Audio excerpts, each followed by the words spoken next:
So we'll be studying radio altimeter. Radio altimeter, as the principle of operation is written here, it's just like your VOR. It calculates the phase difference between the frequency it has sent down and which it has received. All right. So we know how radar works.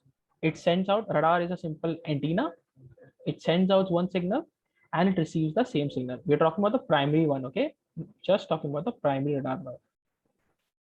Now you can see what happens in this also. We are in an aircraft. If you want to calculate the altitude we are at, okay, how will we calculate with the help of radar?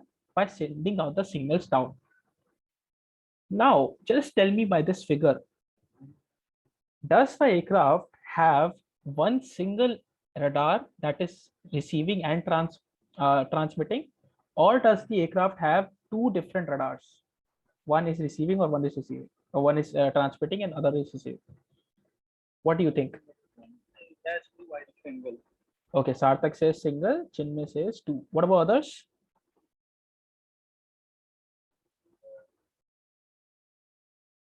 Rupesh, two. Okay. Saikiran? Saikiran, how many radars does an aircraft have in installation of a radio altimeter? Two. All right.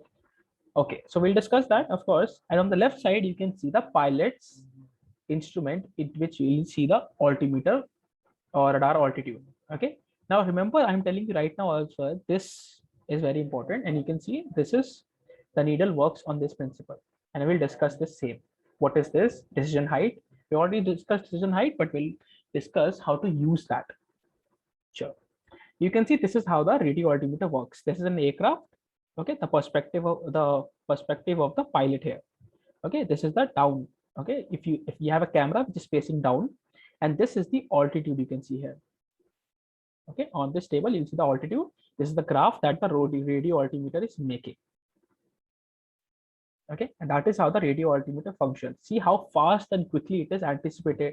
Okay, so basically it calculates all these things in minutes, milliseconds, because as we know, all our radio waves are traveling at speed of light.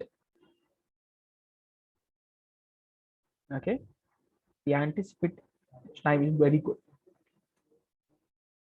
Okay, are you able to hear me? Yes, sir. All right. So principle of operations. Let's go to the principle of operations. It is a device capable of measuring the height of an aircraft above the ground with the high degree of accuracy. This is the definition or the requirement of radio altimeter.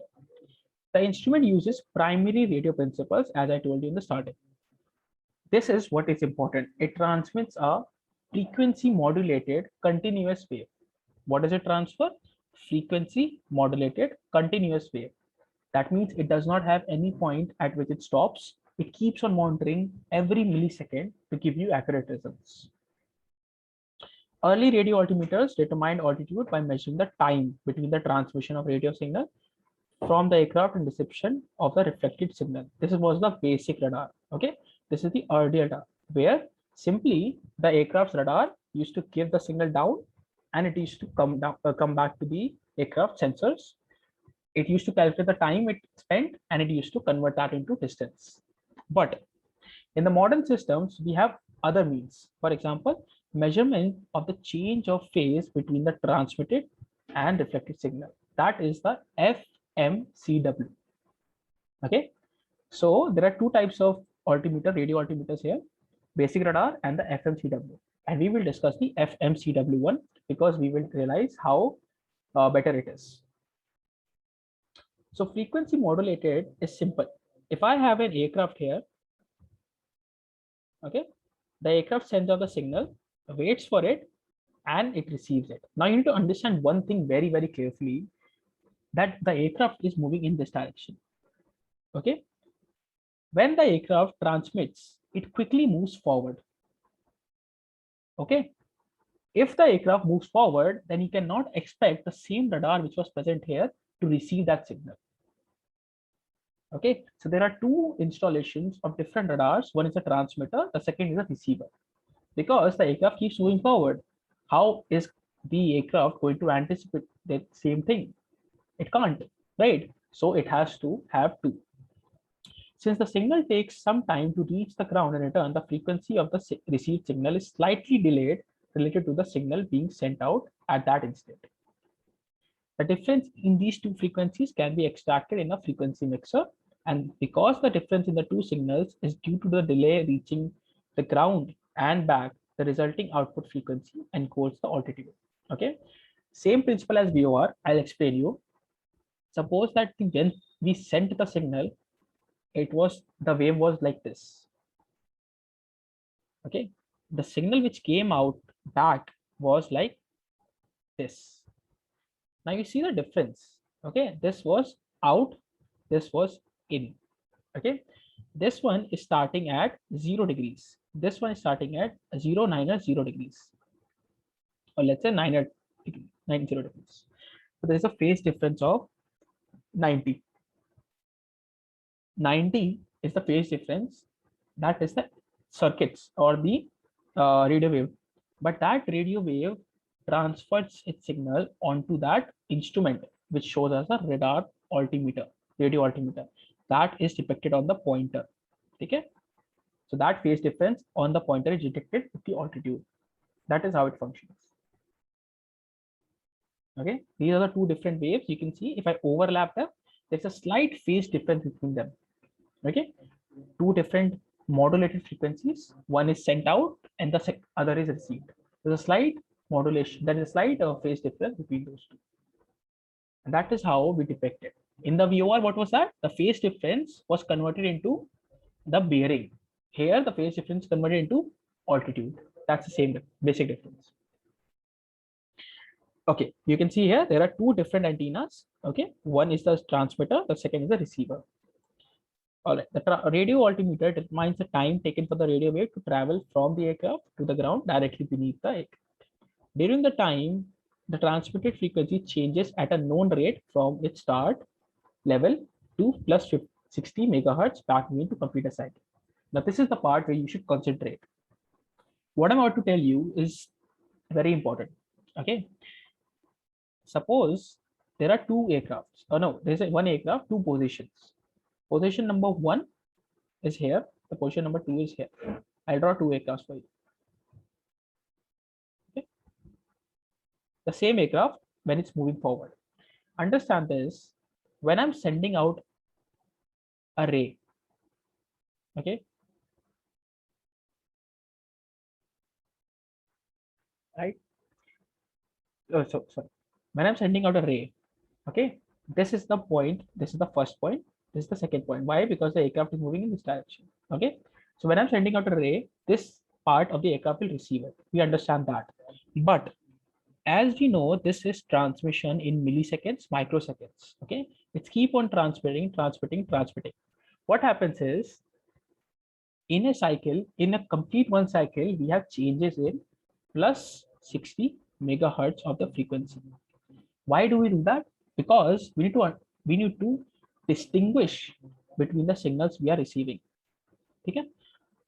By chance, if we don't do that, if we have the same particular frequency being transmitted every time, we will never have a distinguishing. Okay, we will have complete same frequencies being received, and we will never know. Suppose for a basic example, this is one mountain, this is a small mountain. Okay, the aircraft position one, then it moves forward and it reaches this position. Okay, now the same frequency is giving up. Okay, this frequency was given out, this is received, but here also it is given out and it is received. What will happen is the computer or the radio altimeter instrument will not be able to judge the difference between these two pairs. One pair is this one, the second pair is this one, because the frequency is same. So we need to keep on changing at every cycle the frequency so that we have anonymous readings, okay, at all points. That is the reason why we're having this. Okay.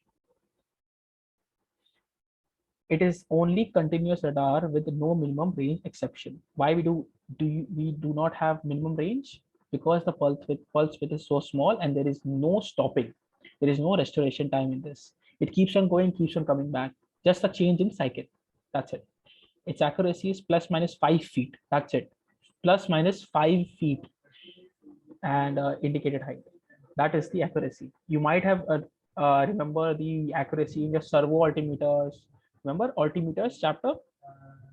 So there were plus minus 100, plus minus 50. This one has plus minus 5. Okay. Any doubts up till now? All right. Good. The equipment compares the frequency of the transmitted and received signals, and since the rate of change of frequency is known, the frequency difference becomes the measure of time taken for the radio wave to travel to and from. Okay.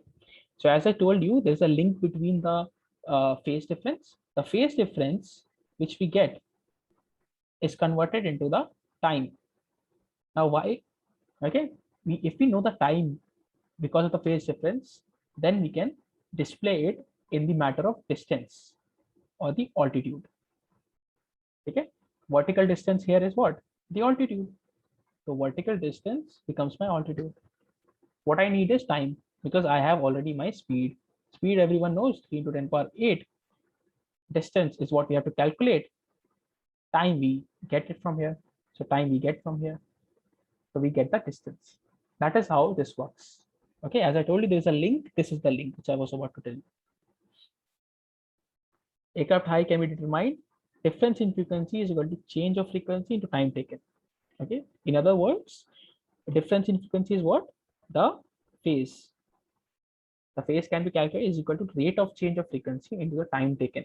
Time taken is from the transmitted and to the receiver received. This is just a formula which I have written. It might not be used in the questions. It's just something you have to relate to. Okay, this is the better version on the right side. So go for this flow chart except for this one. Okay, now both of them are giving this to the box. What is this box? This is the box where the conversion is taking place. Phase difference to time to the altitude, which is given in the cockpit. That is how we are determining the radio altitude or the altimeter. Okay, so now we've completed the principle of operation. Now we know how it works. I need to understand one thing, that this aircraft, how huge is this in comparison to the landing gear? Understand this fact. When the aircraft is coming in for landing, okay, it has its landing gear out. Whatever the aircraft is, it will have its landing gear out. So in that case, and when the aircraft is coming for landing, that is the only time when the aircraft is susceptible to what? Obstacles. And that is when we need radio altimeter. Okay, radio altimeter is not going to be in use when you are in 40,000, 50,000 feet. Okay, don't confuse yourself. It's around 0 to 2,500 feet. Okay, mostly used in this area, 0 feet to 2,500 feet. Because radio altimeter is so accurate, it is used to overcome the obstacles and to avoid getting hit.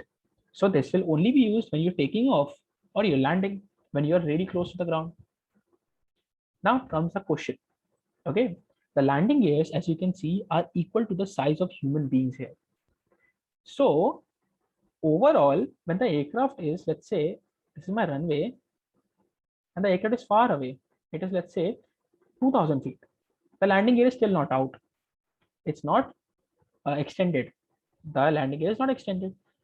So there are two options. Tell me when the aircraft is here, once the aircraft is here, the landing gear is out. Which of these two positions do you think radio altimeter will read correct? Question number 1 or 2? So when the landing gear is in, then it will be correct. Okay. What about you, Rupesh? 2. Okay. Sarthak and Saikiran? 2, sir. Acha. Chinno. All right. As I told you, it gives the height of the aircraft from the lowest wheel. No one actually remember this. Okay. From the lowest wheel, thus with the undercarriage up Radar underreads. So you all are wrong. When the landing gear is out, that is when we are coming to close to the ground. And suppose a mountain is this high, even if the landing gear get hit, it's an emergency. So the radio altimeter caters for the landing gear also. And whenever we are flying in position number 2, it is always under reading. Okay. The radio altimeter is always under read when in this position, giving you an indicator that you are flying a little high. Then your whatever the altimeter is showing or low. That is the errors. Okay, that is the error, and it has to be there because when you put out the landing gear in position number 1, okay, you need an obstacle clearance of the landing gear also. That is why I'm giving you an example. Even 6 feet, okay, 6 feet could be disaster, and that is why the position number 1 is where the radio altimeter will read you correct. All right. The equipment is mainly required to be most accurate while coming in for landing, so it is calibrated to read 0 with wheels down. Now do you understand, everyone, why I was giving this example? All right. In almost all cases, the display of the radio height ceases when an aircraft climbs through 2,500 feet. So the operation limit is 0 to 2,500 feet. If the aircraft climbs above 2,500 feet, the radio altimeter will cease its operation. So it will stop working on it. And it also again begins to start when we are descending. So basically, all in all, it only be from 0 to 2,500 feet, it is going to function. That is it. This is confirmed visually by the appearance of off flag or a red flag. Okay. Emergency pointer behind the mask. We'll see that in the display. Okay. This is the mystery of the and this is the trick that is actually played. Very important. Frequency is used in the SHF 4200 to 4400 megahertz. What are the uses of a radio altimeter? I don't think we have to discuss this, but all right. It supplies the automatic flight system, which is your autopilots and all. So autopilots, they are very, very highly accurate while you're flying for landing and all. And they are also displayed on your ILS. Okay. If you see the ILS, on your ILS or the Jepson chart, this is my Jepson chart. Okay. If you see the Jepson chart, there is particularly written there, radio altimeter should read 100 feet, whereas the decision altitude is 111. So if you are having a radio altimeter on board, your accuracy high. When your accuracy is high, you can go till 100 feet on the indicated radio altimeter and then decide whether you have to land or not. Whereas decision altitude is set 111. Okay, so basically this is 111, this is 100 feet, so that is basically this radio altimeter. Decision height can be used with the normal altimeters also. Sure. So you can see here the radio altimeter is not given because this approach is not standardized that maybe it's not that, but in this one it is given. It furnishes height information and rate of change to GPWS. Now, if you guys know what is GPWS, it is used to warn the pilots if they're coming in low, coming in high, all these things will happen with pilots. That is used to avoid ground disasters. Okay, or CFITs. What are CFITs? Can anybody know this? Rupesh, what is CFIT? Sartak, anyone? CFIT, very famous.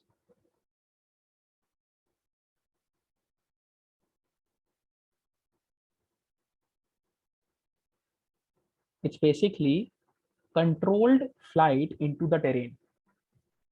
Okay, the weather is so bad outside and the pilot is flying based on the instruments. They keep on flying, and they hit the aircraft into the mountains. The aircraft was totally in control. There was nothing wrong with the aircraft, but the aircraft went into the terrain. That is known as controlled flight into the terrain. Many disasters have occurred, and that is the reason this thing has been installed. Ground proximity warning system. In order to indicate the pilot that you are close to the ground, fly up. You're coming down really, really fast, go up. Okay, you must have heard this in some places or videos, pull up these things will be discussed. All this in the chapters which will include EGWS and PGWS. All these things will be discussed. Okay. Finally, we'll come to the cockpit and we'll introduce to the indicators. If you see the indicator, there are two types. One is this. Okay. This is the pointer and dialer. What is the pointer? Pointer is the needle. Dial is this digits. Second one is your electronic flight. Okay. You can see that it is present here. This is the conversion. So radio altimeter keeps on going here. So it works only when, otherwise, if you're above 2500, it will not work. When you come within 2500, it will automatically guide you. This is the AFS or automatic flight system. Okay. Or EFS or electronic flight information system. So this is the conventional or the older type. This is the new type. This is a digital type EFS, as I told you. Okay. And you can see the decision height is set 100 feet. Okay. And everything is set here. All right. What is the decision height? Decision height is the height at which the pilot flying makes the decision to continue the landing, okay, or to do a missed approach procedure. Now you can see there's a button. This is to set the decision height. Why? If you go back, I showed you some Jepson chart. This Jepson chart is for approach. Okay, the decision heights are already mentioned. Okay, you have to set this decision height onto your radio altimeter. Once you set the decision height on the radio altimeter, this knob will move. This, when this indicator is moved, this light will be indicated whenever you cross this, always. Okay, so that it will warn the pilot whether they have crossed the decision height or not. Okay, the role of the PM, not your prime minister, the pilot monitoring. There are two pilots in the cockpit. One is flying, the second is monitoring, and this is known as CRM. Okay, the pilot flying is the one who is managing the stick, throttle, all this, and looking also outside and all. So, and the PM is the one looking at the instruments, looking at the outside as well. But of course, everyone is looking outside and inside. But PM basically does these procedures, call outs, and of course, he or she tells the pilot flying what are the parameters. For example, the altitude. So whenever the decision height is crossed, the pilot monitoring has to say DH. So the pilot flying will say continue, or that's how it works. And that will be taught to you in the CRM also. Most aircraft incorporated with DH warning in the GPWS, ground proximity warning system. There's only one P, sorry. Okay. Sure. Then there are altitude warning systems also. Those are automatic. Okay. You can see when we require these things. An alerting system must be capable of warning the pilot approaching the selected altitude. The alerts are visual and oral. You'll hear the sound also. As the aircraft approaches the selected altitude, 900 feet before reaches, it gets the audio warning. That means that suppose that you have set your decision height to 100 feet. Today the decision height is 100 feet. Okay. If the decision height set is 100 feet, what will we do? Just at 1000 feet, okay, at 1000 feet, we will hear this warning. Okay. Then 300 feet from the selector, that is at 400 feet, we will get the lights. The lights will go out. That is blink. And when flying at that altitude, okay, if the aircraft climbs or descends by more than 300 feet, the light flashes and audio warning again goes. So suppose that we have come to the decision height, okay, and we go up or down below 300 feet to that decision height, that means that we will again have a warning. Once the aircraft deviates more than 900 feet, again we will have a warning. That is the 1000 feet. Okay, this is required for the RPSM and all. Now you can see what I've done here. This is the cruise phase. We will not use that radio altimeter. Whereas in the descent phase and the landing phase, we will be using, because we'll be close to the ground. These are the phases we'll mostly use it. All right. Chalo. Any questions about today? about any radars, radio altimeters, AWR. One question I already have. I'll stop this recording, guys.